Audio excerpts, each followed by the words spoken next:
Good afternoon to everyone. A very warm and pleasant afternoon to everyone. Myself, Charu Hasini, President of the New Berkeley, take immense pleasure in welcoming you all for this national webinar on understanding the signs and symptoms of COVID-19. Prayer delights God's ears, it melts his heart, said philosopher Thomas Watson. So let us invoke the presence of Almighty as we begin this event.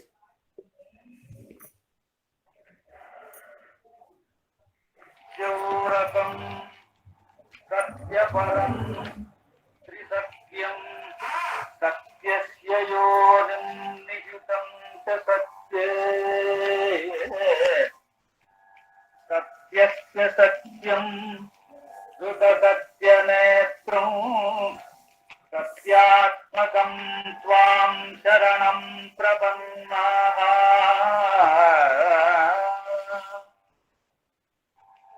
वाणी गुणान् कथने श्रवणो कथायां हस्तौ च कर्मसु मनस्तव पादयोर्नः स्मृत्यां शिरस्तव निवास जगत्प्रणामे सृष्टिस्ततां दर्शनेषु भवत्तनूनाम् नमो भगवते तस्मै कृष्णायाद्भुतकर्मणे रूपनामविभेदेन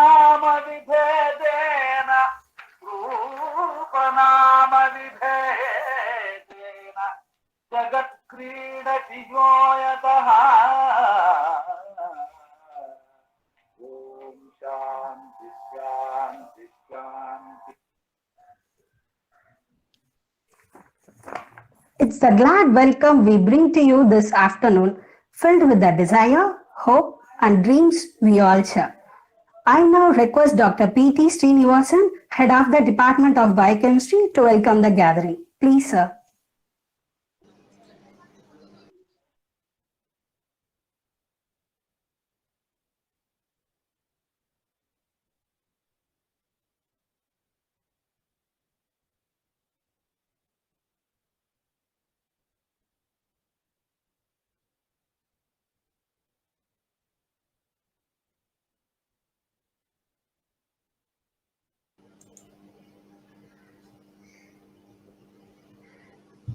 Well, good evening. On behalf of DG Vaishnav College, and I like to welcome our chief guest, Dr. Sudhir Kumar, MD, senior consultant neurologist from Apollo Hospital, who have given the consent to talk to our students and also to the participant regarding the national webinar on understanding the signs and symptoms of COVID-19 infection. Really, we are very happy to see you on screen, sir. Welcome you, sir. And also I like to welcome the faculty members of Biochemistry Department, Head of the Department, other participants, other faculty members for this webinar. So we know very well that for the past 8 to 9 months, we are facing a difficult problem in COVID. And also a lot of awareness have been created by the government of Tamil Nadu and government of India.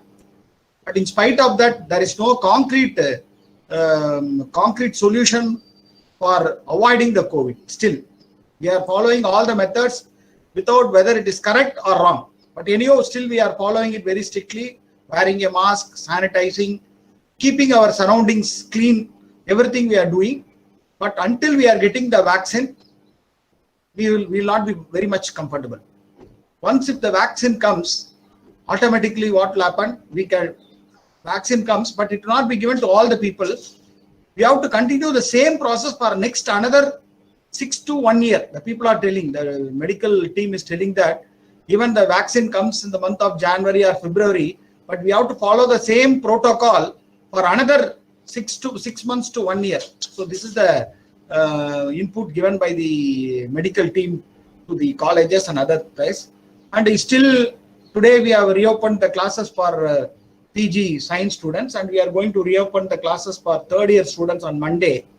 And still we find very difficult to call the youngsters inside the campus, because the most important thing in the COVID is அந்த வியாதி இருக்கிறவங்களுக்கு தெரியவே தெரியாது. அது வந்து யாருக்கு இருக்கும்னாக்கா most of the thing who is that people னாக்கா youngsters.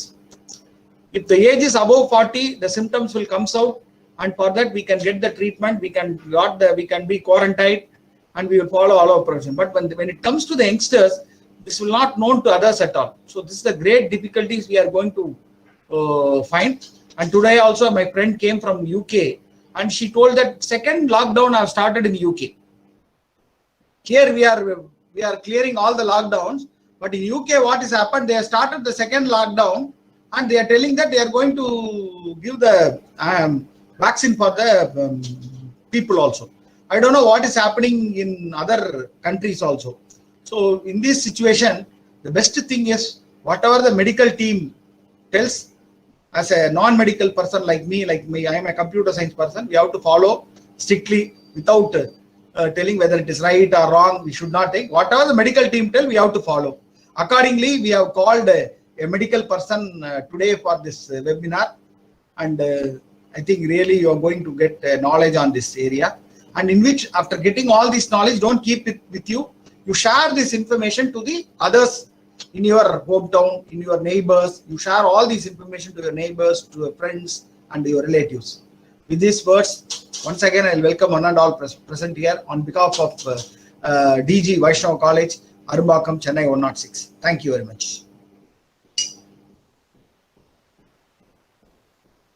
We can move for next. Thank you so much, sir.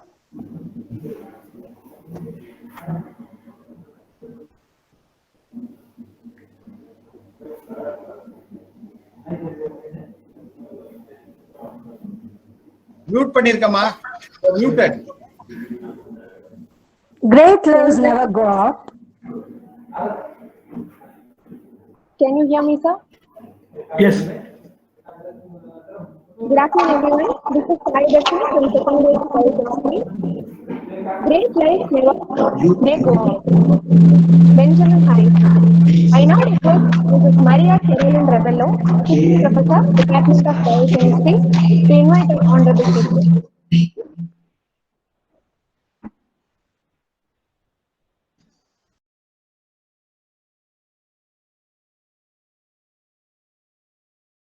Guest for today's webinar, Dr. Sudhir Kumar.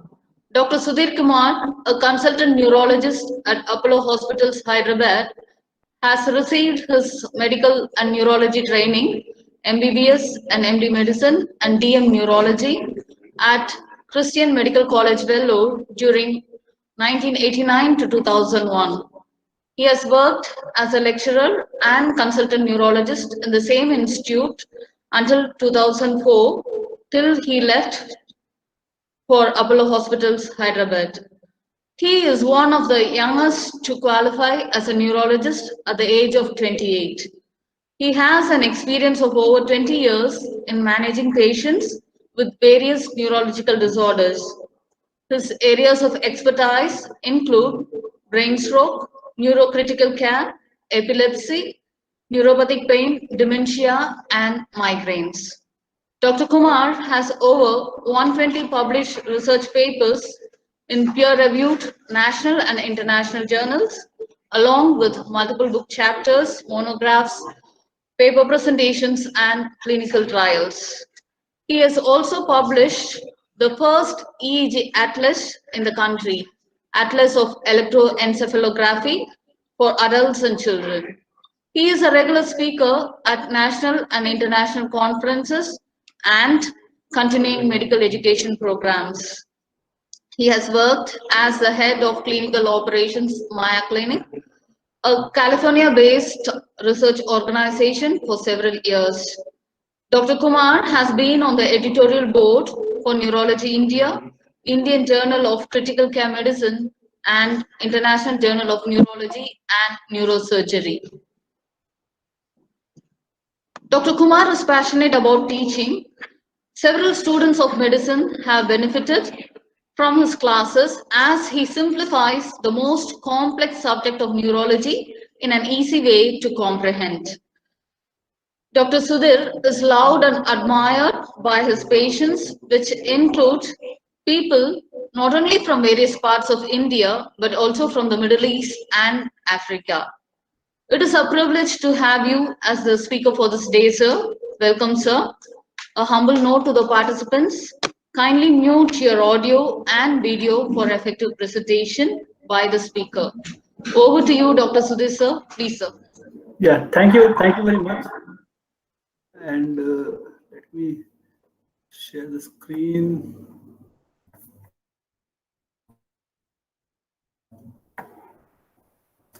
Can you see my slide? No, cannot seen, sir. Not coming, sir. Not coming? Okay. No. I think now you can see my screen. Put the PowerPoint. Now can you see the slide? Yes, sir. Yes, sir. Okay. Yes, sir. Fine. It's visible.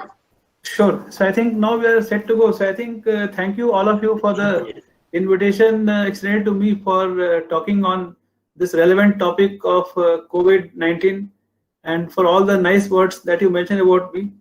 I don't know how much I deserve, but anyway, I'm here. And I also understand that most of the people here are, who are in the audience and who have joined are not doctors.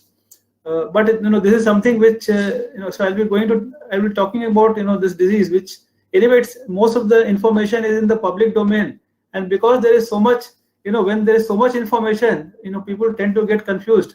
And also when there is a lot of information, it also means that, lot of it is unknown, because if things are known, we'll have only very limited information. So my job is today to, look at some of the basic things like signs and symptoms, and also try to understand, when somebody tells us to do something in COVID-19 to prevent the disease, or, do something, what is the basis for that? And to start off, what is this, this disease? So this COVID-19 disease, if you look at this term, it's a viral infection. So, viruses have been our enemies for long, right from earlier days of smallpox. Till date, only one viral disease we have managed to eliminate, and that is smallpox, which got eliminated after, but it took us 3,000 years to eliminate smallpox. And so when Corona came last year, people said, okay, let us do lockdown for 6 weeks and 12 weeks, and then Corona will disappear. It was never going to happen, because we have got many viruses have come to us, but till date, as I said, we have got rid of only one virus, and that is smallpox. And the second virus which we might get rid of in the near future is poliomyelitis. And I'm proud to share that a lot of the work behind polio eradication happened in the institute where I studied, that is CMC Vellore. We had stalwarts like Professor Jacob John, virologist, and Dr. Thomas Cherian, pediatrician, who were the brains behind this Pulse Polio program, which it was quite successful. And from India, we have got rid of polio, but we still have countries like Pakistan and Tanzania and Nigeria, where few cases of poliomyelitis keep happening. So that's the second viral infection. But there is no third viral disease which has come and gone. So in all likelihood, the coronavirus also, COVID-19 also is going to stay with us. So this is a virus. This virus is called SARS-CoV-2. And the full form of that is severe acute respiratory syndrome coronavirus 2. Why it's called coronavirus 2? Because we already have a coronavirus 1, which causes common flu, which we all suffer, what is called seasonal flu. We catch flu. And there is a vaccine also for that, but you should know that, the viruses mutate. And so if we take a vaccine once, we need to repeat again after a year. But I'm sure many of you may not be taking that vaccine. Today, Dr. Srinivasan told us that we're all waiting for the COVID vaccine. But I am sure that once the vaccine comes, by then people have got, so relaxed. We see people walking around in public place without masks, they don't maintain social distancing. So this kind of, the fear is there more in the initial period. And then as we get familiar with the enemy is still the same powerful, equally powerful, but the fear reduces. And by the time we get vaccinated, maybe another 6 months or a year, by then, people may not feel that we need to take the vaccine, because the flu vaccine, which is there for so many years, very few take it, and it's not that the common flu doesn't kill. Common flu also kills about 0.1% compared to COVID-19, where the death rate can be about 1%. So 99% people recover, but there could be 1% who may die with this. And this disease is called COVID-19. And as you can see, the full form of this is coronavirus disease 2019. So COVID-19. That's how the names came of the virus and the disease. Now this virus, this picture you may have seen in many places. If you look at this viral diagram, it looks like a fancy diagram. Many children also draw it. Looks like some kind of star, moon, then lots of spikes. Looks fascinating, but the green stuff is the one which you see, what is called spike protein, and that is what is used by the virus to attach to the different organs where it involves. And as you know, it's a respiratory infection. So the common thing is it causes pneumonia, and the virus will enter through the through nose, mouth, or eyes, and mainly through the nose, and then it will attach to the alveolar cells of the lungs by this spike protein, and then it causes pneumonia. And as we know that there are many other organs, and the receptor what it requires to attach is called ACE2, that is angiotensin converting enzyme 2, which is abundantly found in the lungs, but it is also found in the brain, kidneys, and heart, and that explains that it can affect other body parts also. So this is how the virus looks, the most dreaded virus currently. And so what are the unique features about this SARS-CoV-2? That's the name of the virus, as I told. So it can enter through the men. To remember these three things, mouth, eyes, and nose. So whenever we need to prevent the infection, we need to cover these three parts from in as many people as possible. If it is universally done, then we can stop the transmission. That's the only method of completely stopping the transmission. Then I said this virus has a special affinity to this receptor called angiotensin converting enzyme 2, ACE2 receptors, which are commonly found in lungs, and that's why the commonest disease caused by COVID is pneumonia or the lung infection. And it is also, these receptors are also found in the heart, kidneys, and the digestive tract.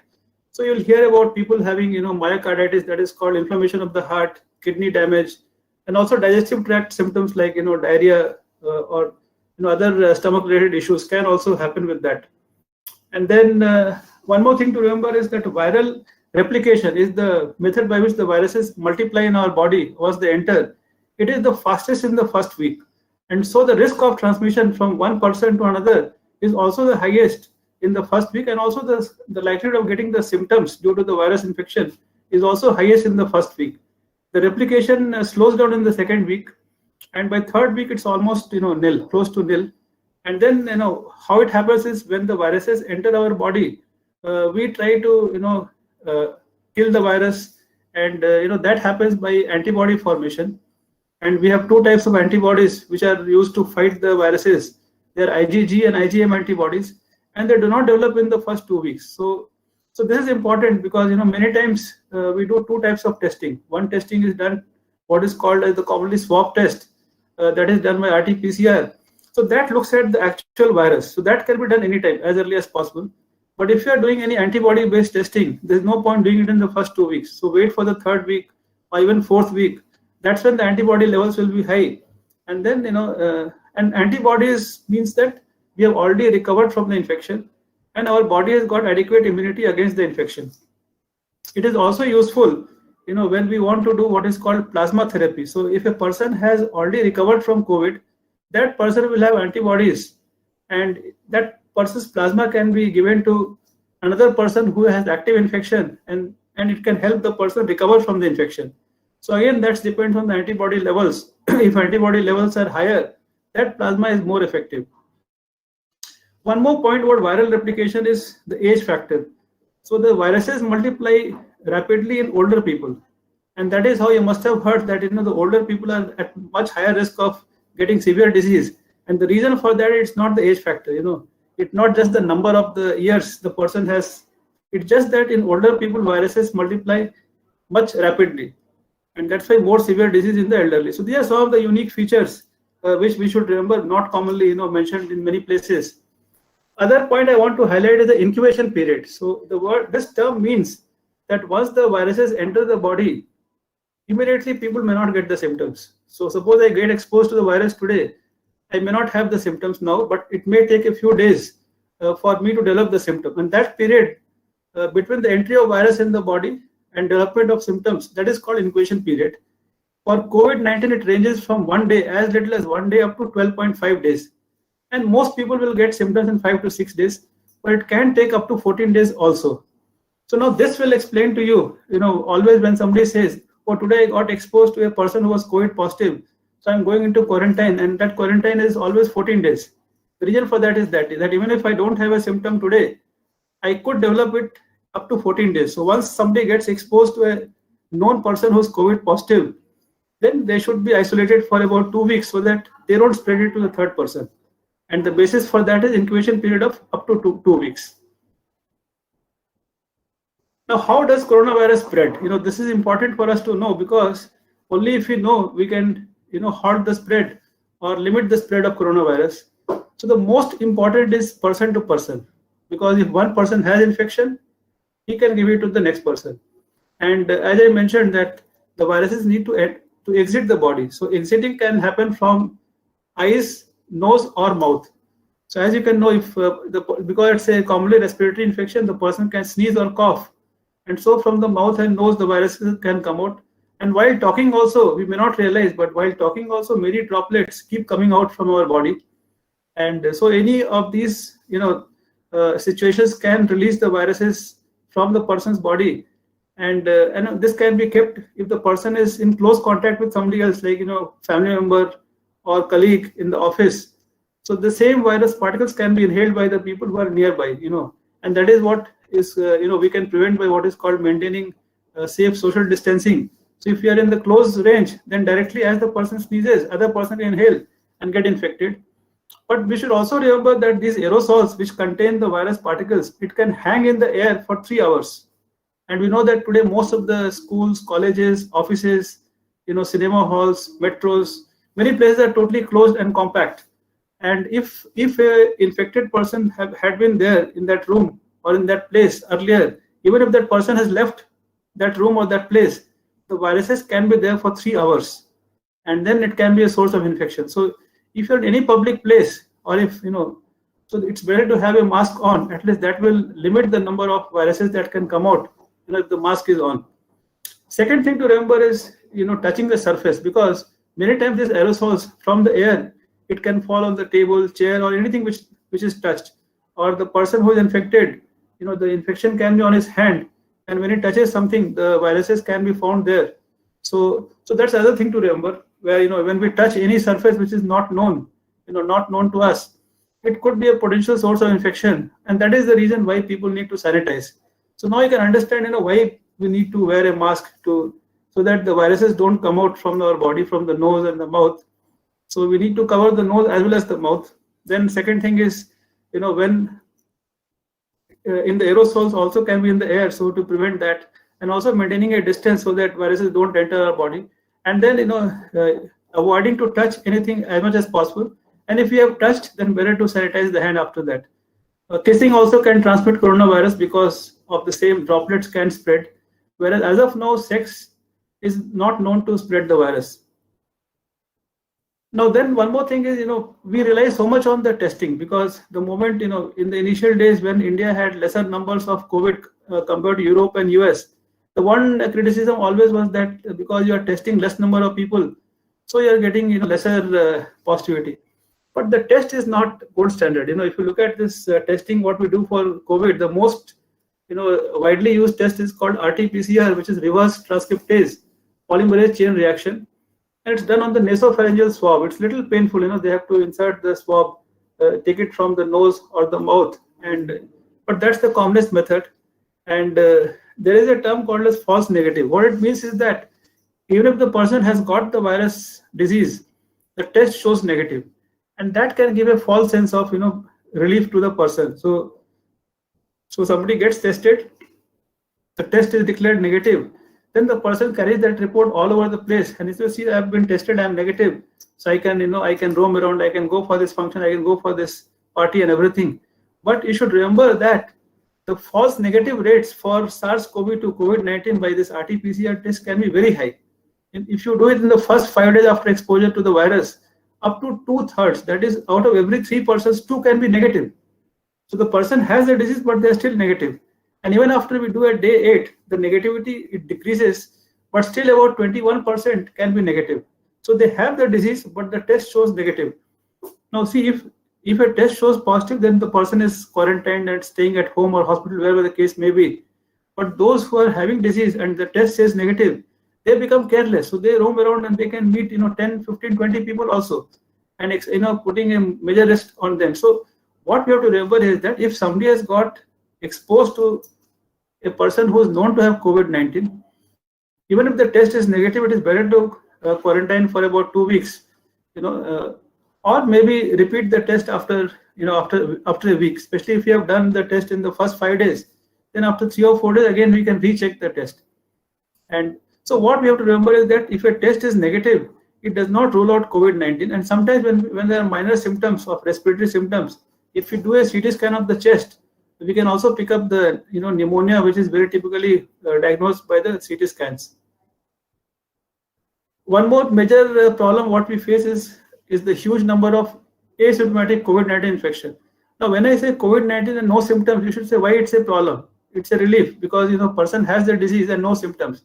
Yeah, I agree, it's a relief. It's a relief for the person who has no symptoms, but that person also can be a source to spread the infection to others, and this can be seen 1 in 5 infected people. So if let's say there are 100 people who get the COVID-19 infection, about 20 of them will not have symptoms at any point of time, in the beginning also, in the middle also, and later also. There are a group of people who, to start off, they don't have symptoms, but after 4 or 5 days or 6 days, they may start getting symptoms. Then we don't call them asymptomatic, we can call them mildly symptomatic.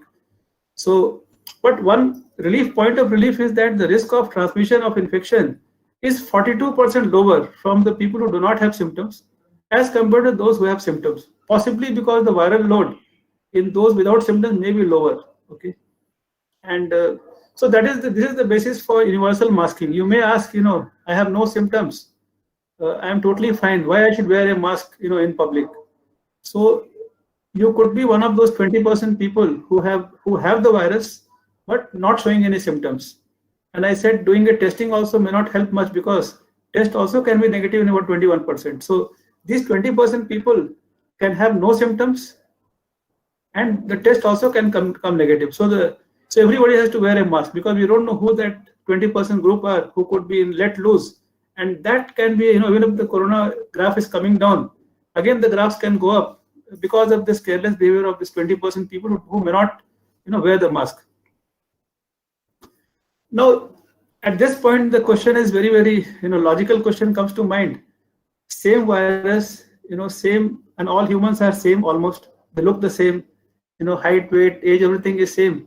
Why someone gets no symptoms and why somebody gets such a severe disease that he may die also? What causes all this wide variation in the presentation? The same infection, why the outcomes are so much different? So for that there are two main reasons.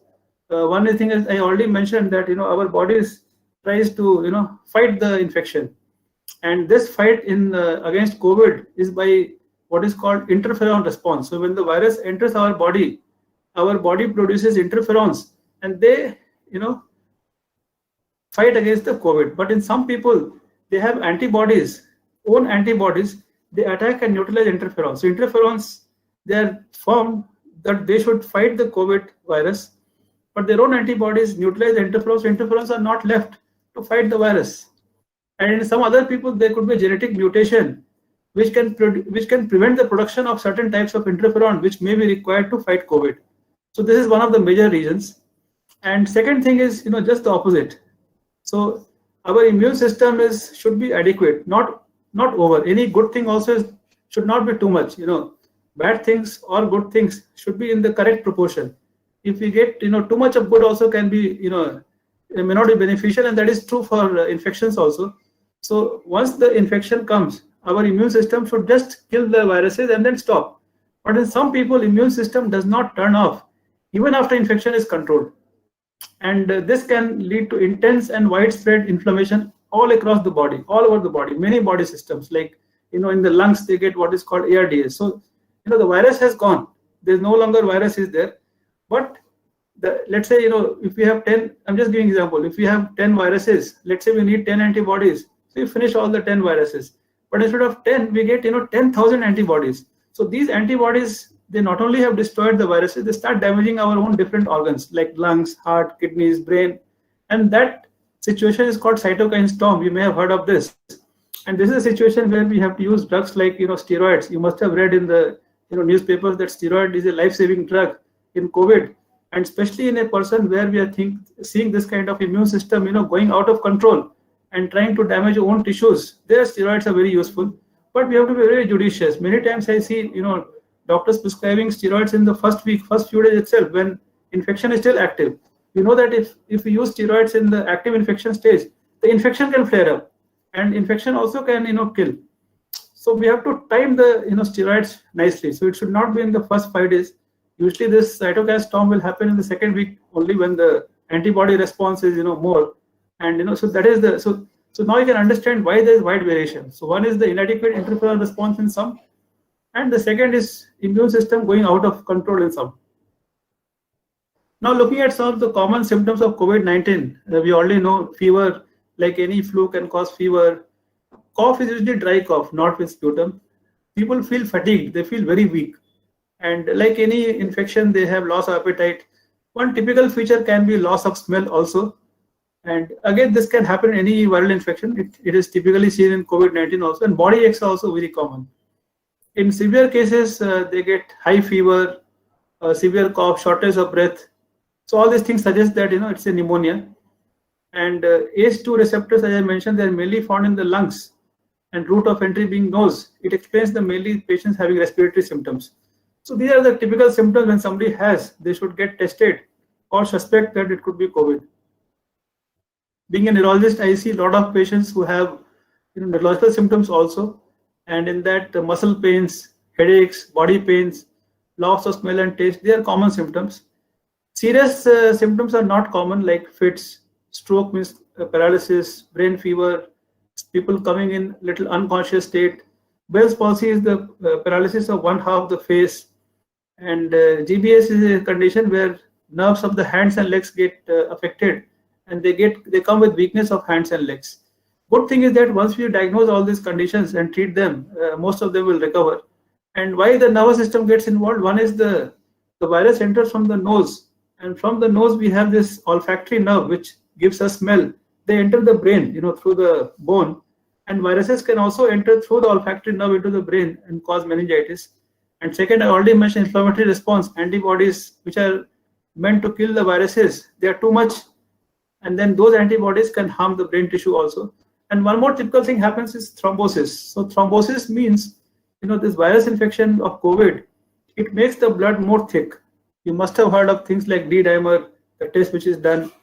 So the blood becomes thicker and the blood can clot. And if clotting happens in the brain, it leads to thrombosis, and paralysis can also happen. Now, few things about what are the risk factors that make a person get more severe form of COVID-19. Age, I already mentioned. Older age, the viruses multiply much faster, so it's a risk factor.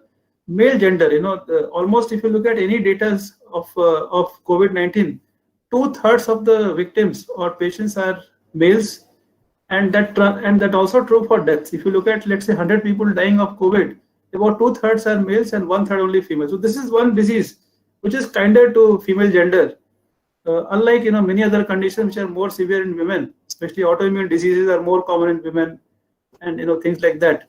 But here the main reason for this is the immune system of women is much stronger, and if you go into the reasons for that, the genes for the immunity is located on X chromosome, and as you know, women have 2 X chromosomes compared to men who have only 1 X chromosome. That is one of the factors. And of course, we should give the credit to women who follow the rules much more. If you look at any kind of thing where rules are need to be followed and not to be broken, whether it's road traffic accidents or driving under influence of alcohol, all these rules are broken more by males. And so, compliance like, wearing mask, maintaining social distancing, use of sanitizers, possibly all these, behaviors are much more common in women than men. And also possibly women need to go out much lesser as compared to men. That could be another risk factor. Diabetes is a risk factor, we know reasons, because diabetes reduces our immunity, and so any infection can be more. Hypertension, heart or lung disease. Obviously, if somebody already has a lung disease, another disease happens like pneumonia due to COVID, the morbidity will be much more. Obesity, again, obese people, they don't recover well from many illnesses. COVID also is one of them. Cancer also reduces immunity, so infections are more. And there are many people who take immunosuppressive drugs, like after kidney transplant or liver transplant, or people who have arthritis, they may need medication. So when the immune system is low, then they can get infections much more commonly. So this is the point I already mentioned. So men have more serious disease of COVID, higher deaths, and I think this point I already covered. So we'll skip this. And I was mentioning about this risk of thrombosis. So this is one of the unique features of COVID-19 is that the risk of clot formation is high, and this can be explained by in the blood. If you do the test like D-dimer and fibrinogen, these levels are higher, and that explains the high risk of clotting. And clotting can happen in the lung veins, causing pulmonary embolism. If it happens in the brain, causes ischemic strokes and paralysis. And brain veins can also have clotting, and again that can lead to headaches and fits. And sometimes in the calf muscles, the veins can clot, and that is called DVT or deep vein thrombosis of the legs. And obviously, when people have more severe COVID disease, the risk of thrombosis also is much higher. And that is the basis why we need to use anticoagulation drugs like heparin, or now we have newer drugs, Dabigat, and many other drugs are there which can be utilized when we suspect thrombosis. Or in severe cases, we can use prophylactic also to prevent clotting. And this is one point I just want to highlight. I already mentioned briefly. So the part of damage in COVID happens because of the direct infection. And second thing I mentioned, some people's immune system goes out of control, and mainly at that time inflammatory mediators become very high. So mainly we have drugs like compounds like cytokines and chemokines in the blood, mainly interleukins. And of all this, there are many of them I mentioned here, and the most important of them is interleukin 6. This causes massive inflammation, and that is why if we have medicines that can reduce inflammation, it can save lives. I already mentioned the role of steroids in that, but in some people the inflammation can be much more severe. Even steroids don't work, and there we have drugs like tocilizumab, which is a specific interleukin 6 receptor antagonist, and in some people this has been found to be useful. So now you understand, that other than infection, inflammation also plays a role in the disease. And thrombosis, clot formation. So infection, inflammation, and clot formation. These are three things that can happen in COVID and cause various symptoms. So I think with this, I will come to a close, and then maybe if there could be some interaction also. So it's a viral disease, highly contagious, and even though people are less scared, but the infection rate has not reduced. So we still need to be cautious. And case loads are high. We still need to follow the SMS precaution, that is social distancing, masks, and sanitizer use need to be continued. And symptoms occur due to three effects of the viruses. That is, one is the direct effect of the viruses, inflammation due to excess antibody production, and thrombosis because of the clot formation. And symptoms vary. It can be no symptoms, mild symptoms, or severe symptoms. And testing is useful, but we should not, take it as a passport saying that, okay, my test is negative, so I can roam around. No, we still need to take precaution. And one more thing comes to our mind: if somebody has already recovered from COVID, will they get second infection or not? So far the data says that second infection is not common. We have few reports, but that 9 months or 10 months or 1 year period is not enough. So possibly in such a short time, second infection may not happen because antibody levels are still high. So once antibodies decline, then at that stage it may happen. But I think it's still important to follow the precaution. And as I said, negative test does not exclude COVID. So this, I think, is the last slide. And with this, we come to the end of my presentation. But I think if any questions or comments are there, possibly we could take that. Thank you, Dr. Sudhir. I couldn't log in the beginning due to some technical issues. So I missed the initial part of my role. So that's why I thought I'll just come in now. Anyway, thank you for that wonderful content of the talk. I was wondering, you are going to address the science graduates. So I was wondering whether the students will be able to come up to your level, but fortunately you have understood the audience and you have prepared the content in such a way that it was very nice and lucid, and we are able to, I feel most of my students will feel confident that they have understood something from the today's webinar. It's really nice. I should thank you very much for that understanding and preparing the content accordingly. Thank you very much for that. So before going into the audience question, I have a couple of doubts regarding this COVID issue. The first one is, if the COVID happens to enter the body through some other parts, say from a wound or a cut, is there a possibility of COVID virus infecting other parts of the body? If so, what are the symptoms, or I mean, what are the consequences of that? I think it's a very brilliant question, because it can, theoretically it's possible, but as of now the viruses they have not been shown to enter from the wound, because possibly, as I said, the viruses, they need this ACE2 receptors, angiotensin converting enzyme receptors, and I showed the structure where there is spike protein. Yes. So that protein binds to these receptors. So only those organs where these ACE2 receptors are there, the viruses can enter.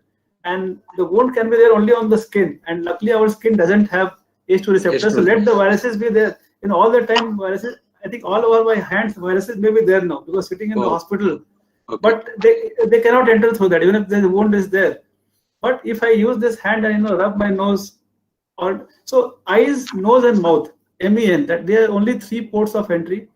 And then people have also looked at whether it can happen through sexual intercourse, like many viruses like HIV and hepatitis B can enter. Yeah. In that also, so far the data says that through sexual intercourse, if somebody is COVID infected, it cannot enter. But of course, if there is a kissing involved, then it can enter through again nose and mouth. The viruses can enter. Thank you for that wonderful. That ACE2 receptor point is the very scientifically crucial point.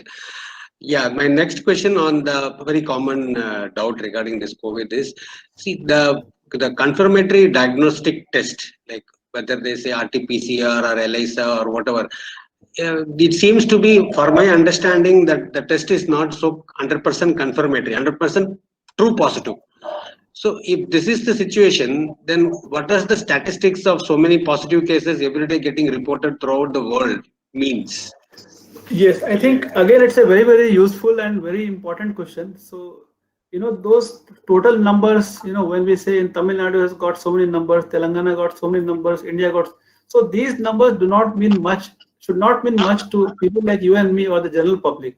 See, people who make policies, like government of Tamil Nadu or government of India, so they need to have some kind of data. When they start, let's say when they say they need to implement something, so many clinics, they need to arrange so many beds. So for them it matters that, okay, if a state like Tamil Nadu will have 10,000 new cases, out of that 1,000 will be having severe infection. So that means we need 1,000 beds on a daily basis. So for them it matters. But when people like us, we switch on the TV and then we are looking at the headlines, so many cases, all the time they are showing in the beginning. And so that doesn't mean anything. If you look at this, there's no other disease for which we have this kind of statistics in the public domain. If I just, if I happen to tell you that, a common disease like TB, tuberculosis, which is, our enemy number 1, TB kills 1,250 people on daily basis in India. Then why are we scared of COVID? Exactly, because, TB, when you say people, there is something called TB, which kills 30 times more number of people than COVID on a, on a regular basis. And not only this year, for the last so many years, right from Alexander Fleming, when he discovered the first, penicillin, TB was killer number 1. Then also, then they discovered streptomycin, is still used today. So what I'm trying to say is that we have much more killer infection like TB for a country like India. Still, luckily, because of this use of mask, what people experts are saying now is that now we may get rid of TB by 2025, which we could not do in the last 4 or 5 or 6 decades. We have very good government programs are running to eradicate and control TB. Very effective program, but still everything has failed, and we are still losing, almost 45,000 people every month we lose because of TB in our country. 5 million people, 5 lakhs people per year. Okay, so I think TB is much more dangerous, much more common, but it's a new disease. COVID was a new disease which was not there, and for people in Europe and US, they don't get infections. Their mobility is through non communicable diseases like heart attacks and strokes and cancer. So they got scared, and we followed the same thing in our India also. But India, we have many other bigger killers than COVID. But of course, any death is not good. Whereas COVID death or non-COVID death, we have to prevent all. Yeah, thank you. That's a very elaborate answer that you have given. My last question is, the statistics that has been getting reported for the past months during this COVID lockdown period is only due to COVID deaths. I was wondering whether the epidemiology department doesn't include the deaths due to other causes, which happens anyway, even if there is no COVID. What does this number really state? Are we playing gimmicks with statistics? Yeah, I think again it's a very, very important question. And then, of course, we can't believe China, but in China last year, in the beginning when they had this COVID at the peak, so they came out with the data, the causes of death. In that, among all the causes of death in China, COVID was at 49 number. So there are 48 other conditions that killed more people in China than others. And I'm sure in our country also figures may not be so different. Definitely COVID does not come in the first 5 or 6 causes, which are still heart attacks, strokes, cancer, road accidents, suicides. Even suicides kill more number of people than COVID. That is totally preventable disease. And road accidents, we lose so many people per day. Every second we are losing people due to that. But so whenever we show statistics, we have to show top 10 causes or top 20 causes. If you show only one disease, then we lose the perspective. People start fearing COVID. But so here also you have the top 10. Everywhere you have the top 10 statistics. Yes. So people ride a two-wheeler without helmet. They get drunk and drive a two-wheeler. So those things are bigger killers for our country. Yeah, thank you, Dr. Sudhir. I hope we received some few questions from participants. We'll go for the questions from the participants.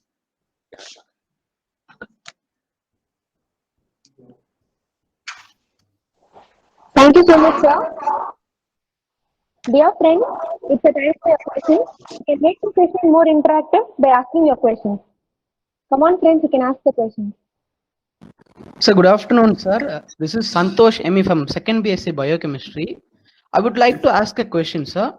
Whether COVID-19 can be transmitted through food, is there any possibilities? Okay, see, I think, it depends on what food we are talking about. If we are talking about, let's say, cold food, like say salads, or, something which is not cooked, then there are very high chances because, as I said, the viruses can survive for up to 3 hours, in a normal temperature, not very hot, not very cold. So if somebody has had COVID and he's handling the food, let's say salad, which is not cooked, and then you have it in the next 3 hours, there is theoretical chance is there. But if it is a cooked food, let's say, somebody, I think possibly what you are talking about is when we order from, things like Swiggy and Zomato, then are we going to get COVID or not? So there the food is usually cooked. You'll order some pizzas or, some biryani or something, which is already cooked and packed. And then obviously, if you handle the packaging, and then you have to, wash, sanitize your hands. And then inside the food, if you have, there is no risk. So cooked food, risk is not there. Uncooked raw food in the first 2 or 3 hours, there is a small theoretical risk is there if the person who handled the food is COVID positive. Yes, sir. Thank you, sir. Good evening, sir. I'm Nityashree from 3rd BSc Biochemistry. I would like to ask a question. Why the CRP level is elevated in the COVID-19 patients, sir? It's a very good question. As I mentioned, CRP is a non-specific marker for inflammation, not infection, but inflammation. So C-reactive protein. So infection also is one of the causes for inflammation. We have other conditions like autoimmune diseases, even certain malignancies. So CRP elevation means that the person has an inflammatory condition, and in this case, it happens to be COVID. So if you find high CRP, it does not mean COVID. It means that patient has an inflammatory condition. And if a person is COVID positive, then we attribute that high CRP to COVID, that the person is in the still active inflammation phase. And if it is in the second week of illness, possibly we need to use steroids. If it is in the first week, then we know infection also can cause high CRP. So then we treat the infection. We don't have too many drugs which are proven, but yes, we have few drugs which can be used to kill the COVID viruses. Okay, sir. Yes, sir. Thank you, sir. Good afternoon, sir. This is Sai Krishna from 2nd BSc Biochemistry, sir. I would like to ask a question, sir. Will there be any future complications in people with a history of diabetes or heart-related problems who have been infected and treated for COVID-19, sir? I think again it's a very, very important aspect. So basically you're talking about post-COVID scenario. So person got COVID, now recovered, and will there be something left over? Answer is yes. So we are already seeing, what is called as post-COVID complications in many patients. And those who are already having a pre-morbid condition, like, they had diabetes or heart disease, obviously they'll have much more symptoms. But I would like to even tell you that even if people who had no other conditions, no symptoms also, the viruses can enter the heart muscles, what is called as myocardial muscles.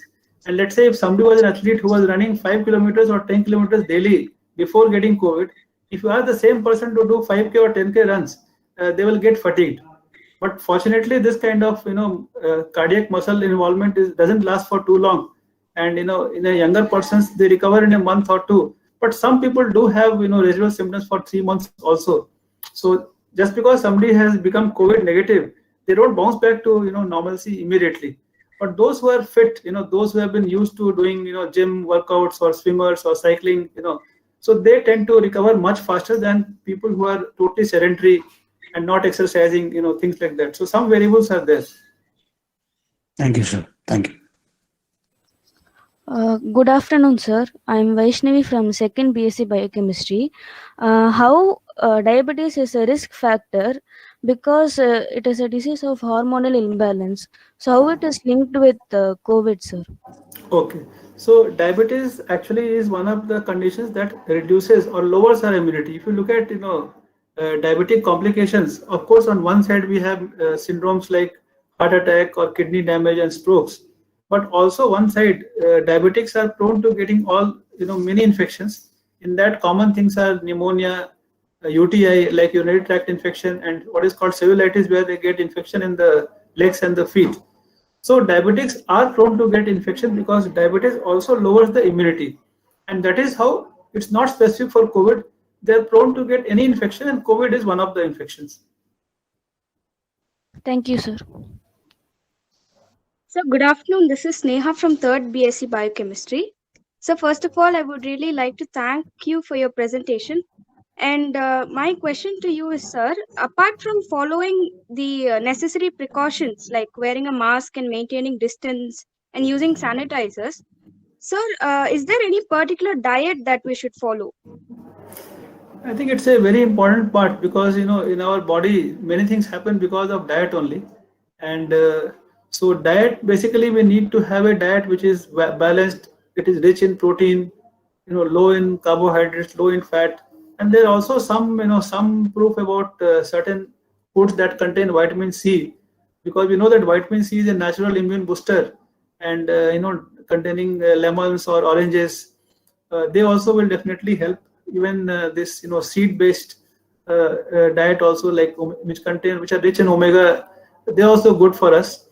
So there is nothing specific, but these things have been shown to improve outcomes in people with COVID, and also high protein diet, especially because, as I said, muscle weakness is very common in many of these patients, and so high protein diet and some natural immune boosters which contain vitamin C rich foods, they are also useful.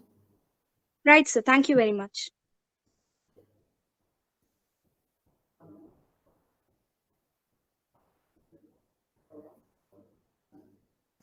And your voice is muted, Sai Darshini. Can you hear me now, sir? Yes, yes. Thank you for the questions, and thank you so much, sir, for your lucid and insightful answers. Thank you very much. Yes, sir. It's a pleasure. Gratitude is a language of the heart. I now request Dr. P. Indumati, Assistant Professor, Department of Biochemistry, to deliver the oath of thanks. Please, ma'am.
A very good evening to all.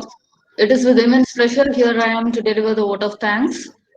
First and foremost, I thank Dr. Sudhir Kumar, the invited speaker for this day, for his wonderful presentation on COVID-19. It was as said in the introduction, he has simplified the concepts, that which was easily able to be comprehended by the undergraduate students as well, which was quite evident from the questions raised by these students. We also thank and owe immense gratitude to the management, the secretary, the principal, the head of the department, and my own colleagues who have helped in this program to make it a success. Thanks to all the participants also for your active participation. Thank you all. Have a nice day. Thank you, everyone. Bye. Thank you, ma'am. Hope you all enjoyed the session. Have a pleasant evening. Thank you. Stay safe.